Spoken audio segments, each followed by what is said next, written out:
Hi again, everyone. Here's just a couple of tips that might help you out when you're using this. I know every once in a while students have trouble trying to figure out file paths, so I'm just going to go over a couple of things quickly to show you a little bit more about how this all works. When you click on these folders on the right hand side, you'll notice that this remote site changes.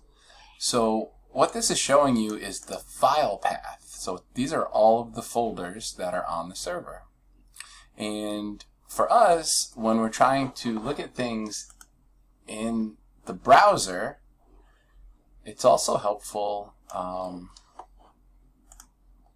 to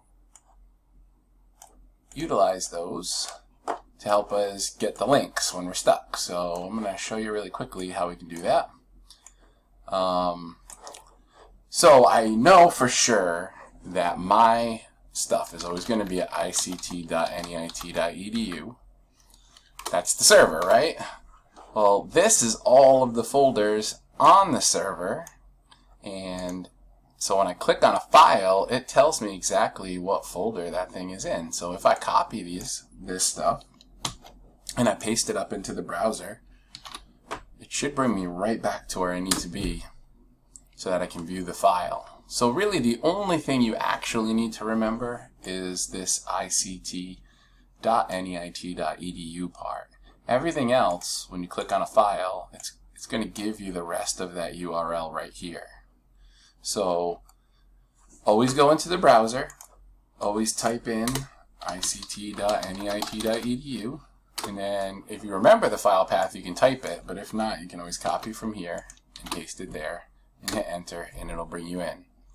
There is one other thing you need to know. If you try to type this in to Canvas, you're going to have some issues, and it's because Canvas wants this to be an http:// so it has to have this in the front.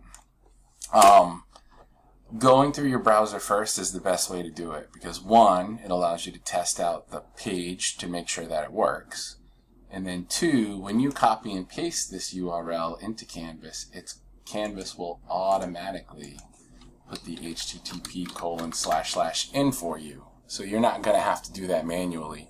A lot of students have trouble. They try to just type it in. They don't test it in the browser. The link doesn't work. And then I get a 404 error, which looks like this. If I just type in http://bob, it should bring up a 404 error. The site can't be reached. That's what I get on my end, and then I can't grade your assignment. So the best thing to do is always put this in first into the browser, copy and paste this, or type it all in. Copying and pasting is probably the most foolproof way to do it.